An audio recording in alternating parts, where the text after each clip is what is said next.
decíamos, serie de octavos de final. Argentina visitaría Suecia, un sorteo ya complicado, pero sin embargo con el Gordo Joan, Leo Mayer, Horacio Ceballos, aquel Cebolla Ceballos que todavía sigue pisando fuerte en el circuito de dobles, apareciendo en el año 2010 como doblista junto a Narmandian. A partir de ahí, Argentina con estas armas intentaría pegar un batacazo en Suecia y lo terminaría logrando en un cierre de serie que tenemos el cierre impresionante. Así que, Nacho, contanos un poco cómo vino la cosa desde viernes a domingo. Bueno, primero, dejar en claro que Nalbandián venía de una lesión de cadera que recién ahora estaba recuperando. Recuerden, su primer torneo había sido en febrero.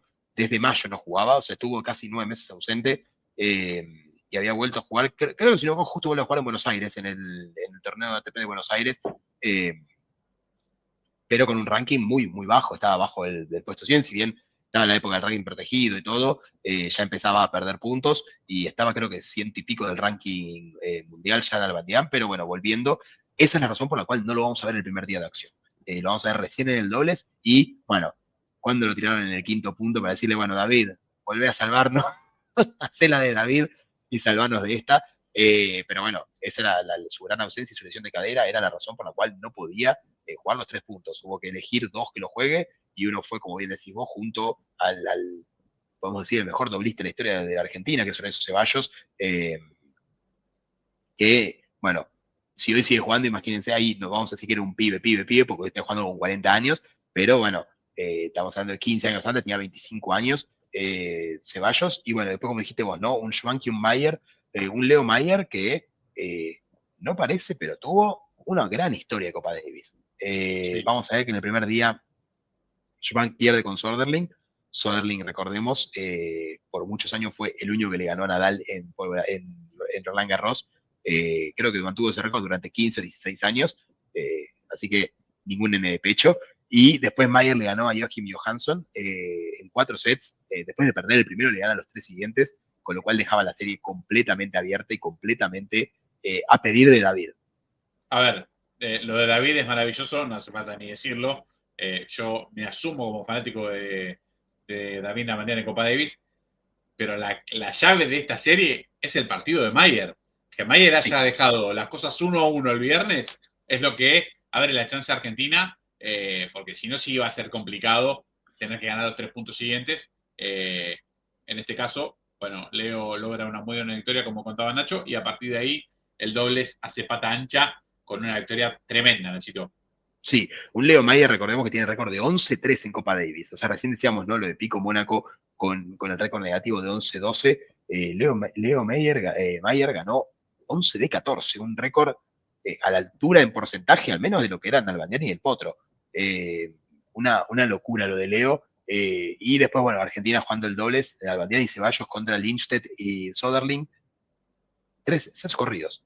En 6 corridos Argentina queda 2-1 arriba de cara a lo que era el último fin de semana, el último día de competición, el domingo, con, bueno, un Leo Meyer que iba a ver si podía dar el batacazo, cerrarla en 4 y a otra cosa, y nos vamos en cuarto de final, pero bueno, un Soderling que otra vez como local le dijo esta vez a Leo Mayer, por acá no, nos ponemos 2-2 y vamos al último partido, donde iba a salir a la cancha el gran David contra un histórico como Vinci Guerra o Vinci Guerra, nunca Andrea, supe cómo se dice.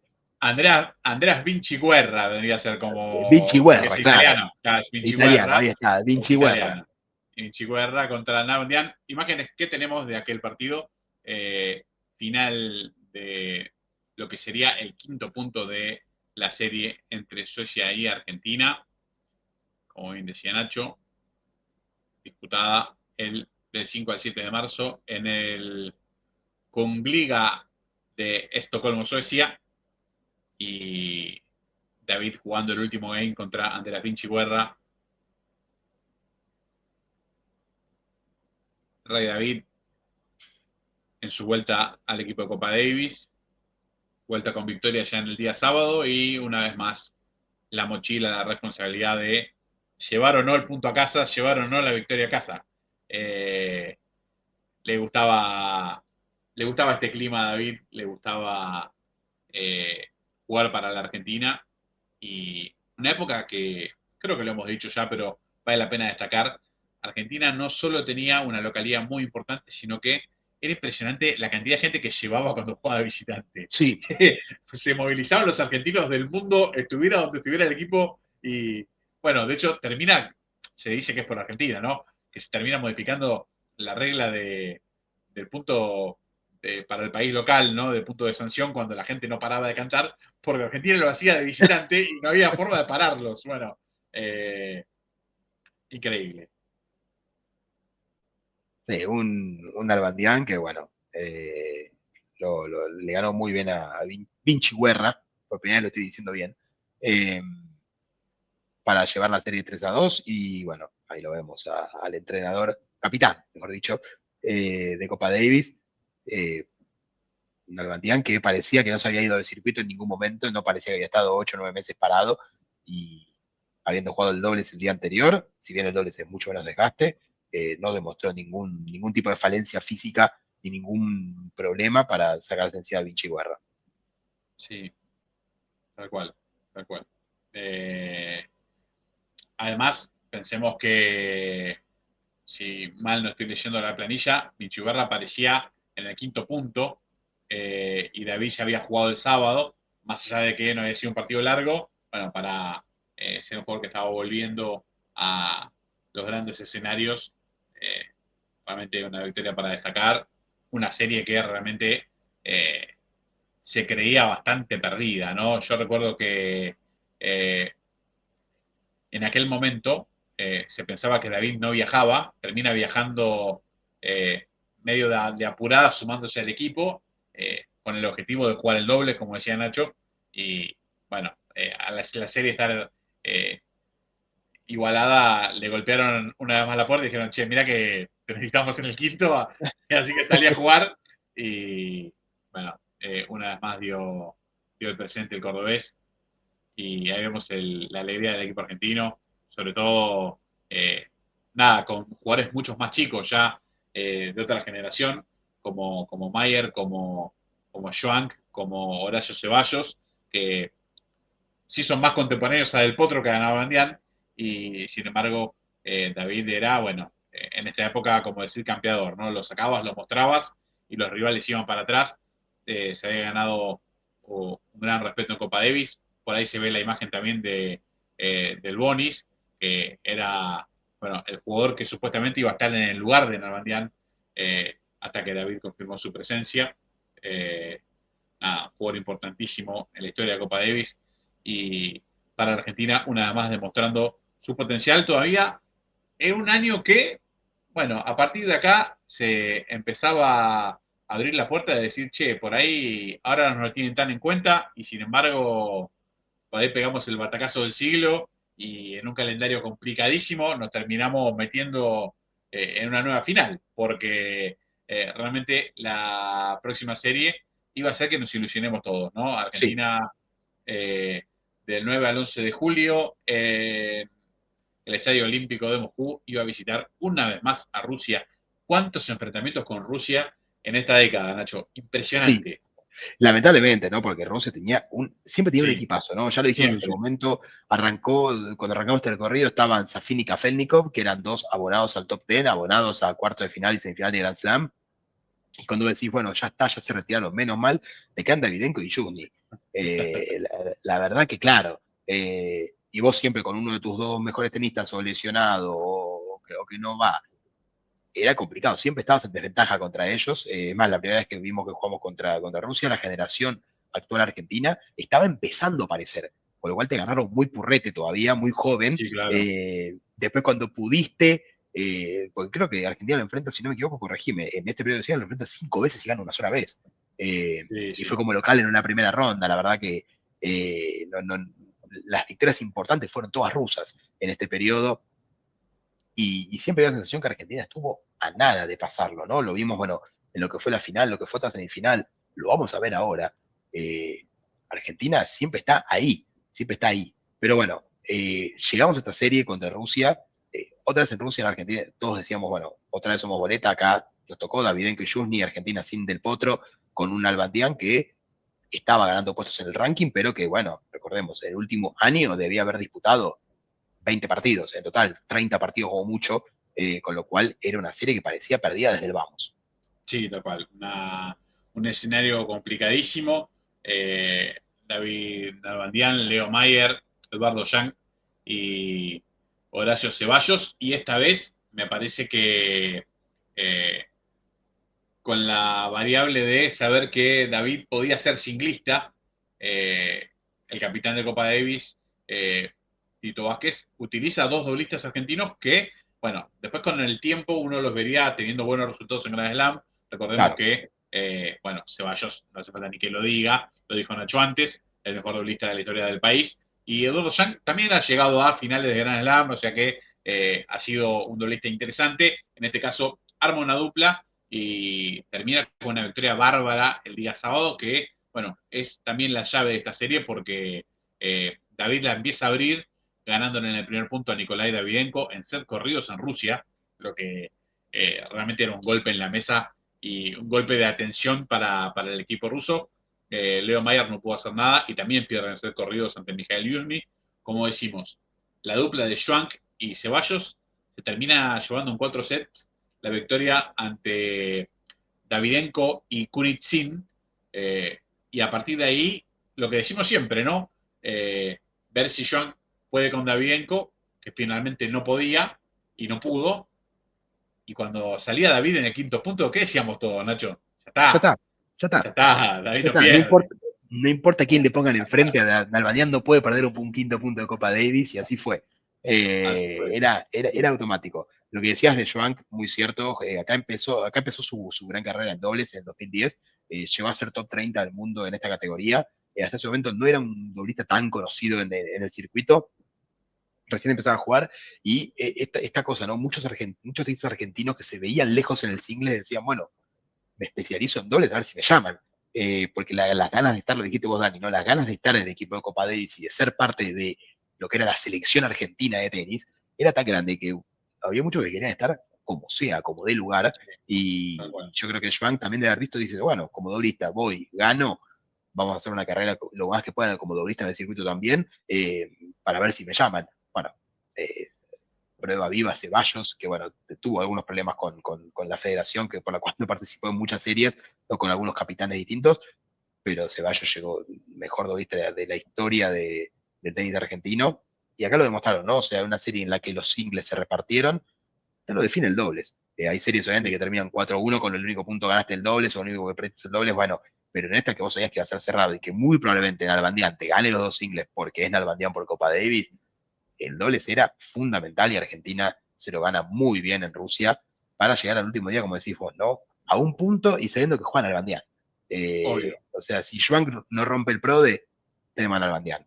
Y así fue. Davidenko se lo saca encima a Schwank y después Nalbandian llegó al último punto con la servilleta puesta, con el tenedor y el cuchillo listo para comérselo a un Juni que yo imagino a los rusos de decir somos locales, Nalbandian, si bien es Nalbandian, viene de una actividad grande, ya es un tipo más grande que la media, Justi puede ganar tranquilamente y no le dio oportunidad. Tal cual. Sí, tenemos el final de lo que fue ese partido, el final de lo que fue esa serie, con David ganando el último punto, con David ya directamente festejando, grito desaforado del cordobés, el abrazo de Ceballos, el abrazo de todo el equipo argentino que, bueno, si decíamos antes, uno se ilusionaba después de la victoria en octavos de final, directamente después de ganarle a Rusia en Rusia, dijimos, che, a ver si este es el año, a ver si este año se Mirá nos si nos da. toca esta vez, mirá si nos Claro, toca esta vez, ¿no? Porque de exactamente. vuelta, Rusia había sido un verdugo clásico a Argentina estos últimos años. La vez que le ganaste, como dijimos, no había llevado a su mejor equipo, había sido un polvo de ladrillo local, y después te habían eliminado en una final y una semifinal. Muy duro la vida contra los rusos, y bueno, acá pudiste ganarles de visitante a Yuzhny y Davidenko, que eran dos tipos que si justo en ese momento no eran top 10, debían ser top 20, pero dos animales que les ganaste de visitante con un Nalbandián espectacular. No sé qué palabra usar, espectacular creo que lo define bastante bien. Sí, Y te tocaba contra Francia, que no era ningún imposible, uno veía el cuadro y decía, podemos llegar a la final tranquilamente. Francia no era un cuco, no tenía un Djokovic, un Federer, un Nadal, un Davidenko. eh, Creo que era una oportunidad inmejorable a Argentina para llegar a la final. La reacción de David en super slow motion con el grito del cordobés y un gesto casi a lo Cristiano Ronaldo, ¿no? Tranquilo que estoy yo,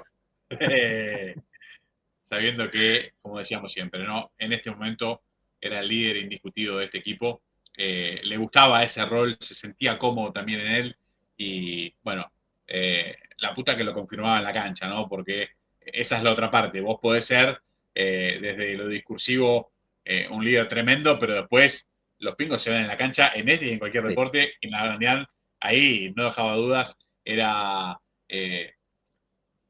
sin lugar a dudas el mejor jugador argentino en este momento.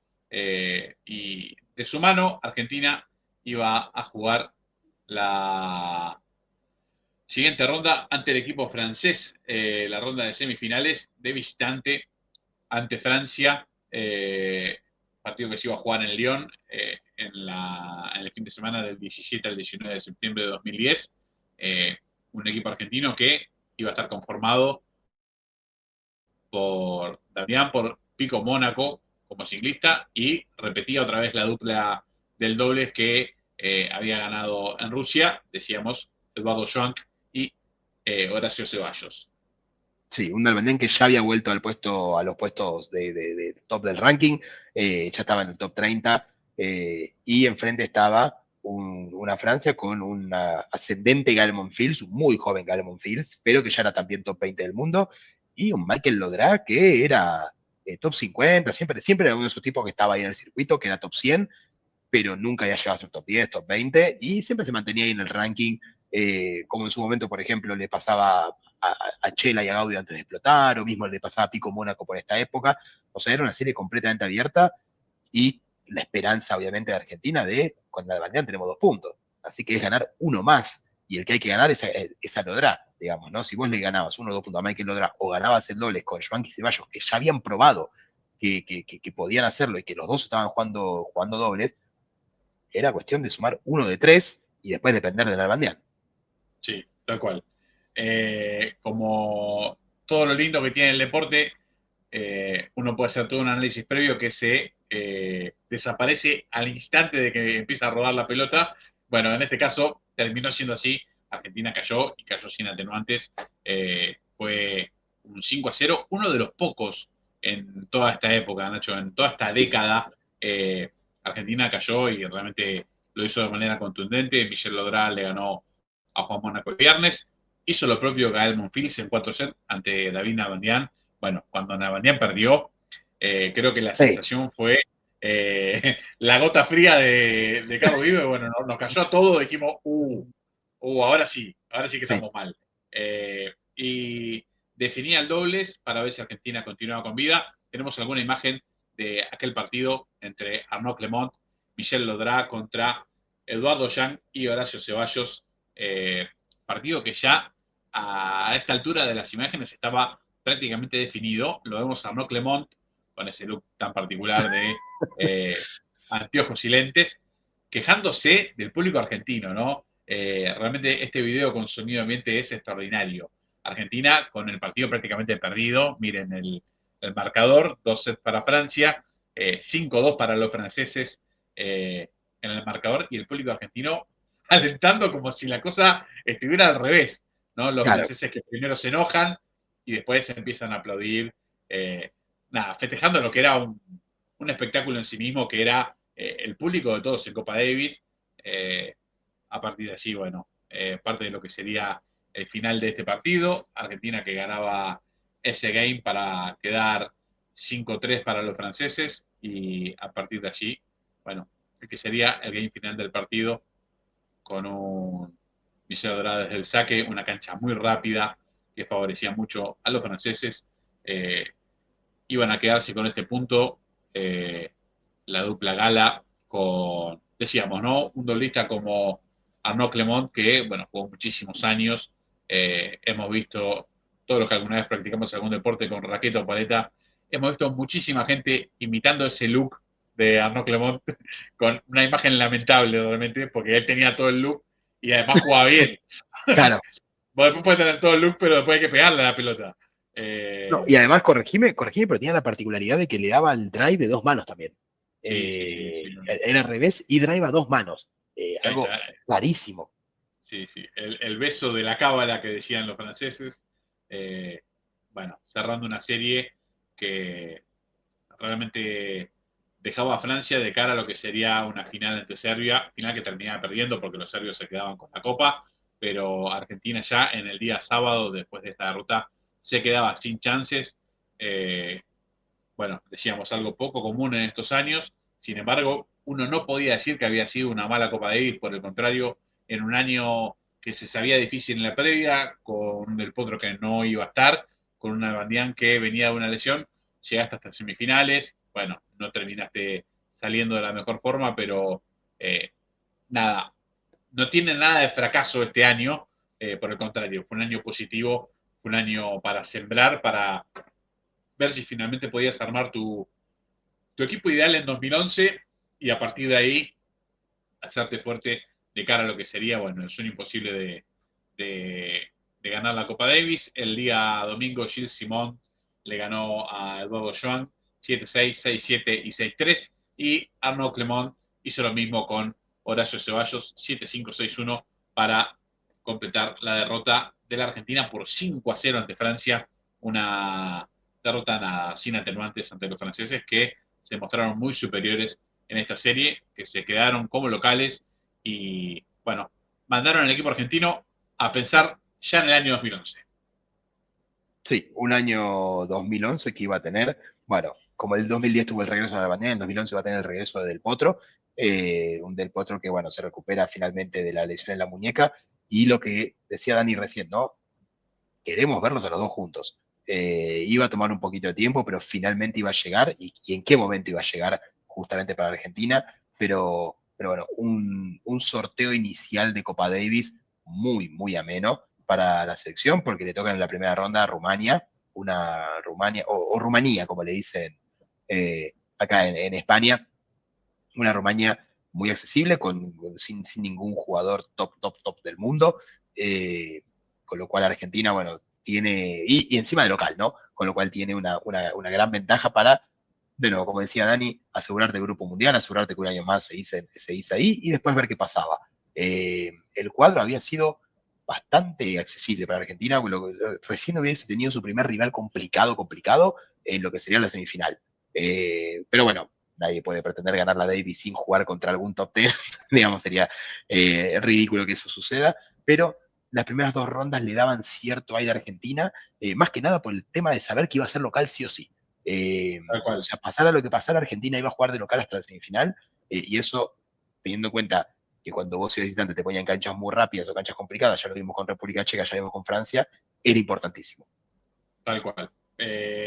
Vamos a pasar rápidamente de la primera serie porque tenemos solo para contar que Nalbandián se iban a poner sobre Adrián Ungur 6-3, 6-2, 5-7, 6-4 en el primer punto.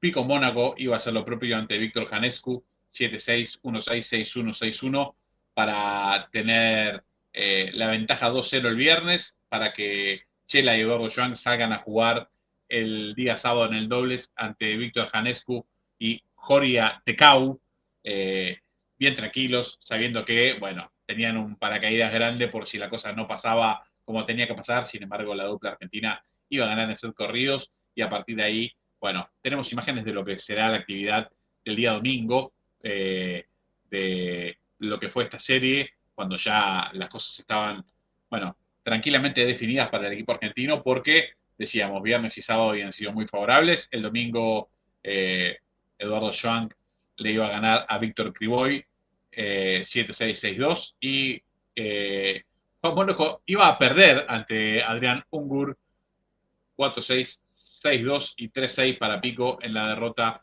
del quinto punto que, bueno, iba a dejar que los romanos se lleven algo de cara a lo que sería la siguiente ronda, pero todo para sumar para Argentina, una serie muy sólida, de local ante la gente que sabíamos que, bueno, hacía de Parque Roca un lugar casi inexpugnable por aquellos años. Y acá vemos a Pico jugando el último punto, eh, como decía Nacho, en una copa que le trajo, bueno, no tantas alegrías y sí muchas caídas y muchos momentos donde, bueno, no terminó de la mejor forma. Hay algún hincha rumano con la bandera festejando el único punto sumado por su equipo y veíamos el saludo de Nalbandián con Pico Mónaco para terminar de cerrar aquella serie de octavos de final. Argentina ya pensaba en cuartos, ya pensaba otra vez con un rival accesible, como lo decía Nacho, otra vez de local. Argentina recibía en julio de 2011 a Kazajistán. Sí, una Kazajistán que no tenía ningún top 10, ningún top 20 ni siquiera, que había sido la sorpresa de la primera fecha, ¿no? Había sido la sorpresa eliminar a República Checa, porque República Checa llegó a la última jornada a una victoria de pasar y jugando Tomás Verdic contra Golubev, y Golubev se lo comió a Verdic para poner el 2-2 y luego termina definiendo Kazajistán 3-2 en República Checa. Jugando de visitante lo elimina, un resultado completamente sorpresivo, con lo cual hacía aún más accesible el paso de Argentina en los cuartos de final, porque se enfrentaban equipos sin top 30, sin top 30, sin top 20, sin top 10 lógicamente, con lo cual, bueno, era una oportunidad de oro para casi sin despeinarte, de repente encontrarte otra vez en una semifinal de Copa Davis.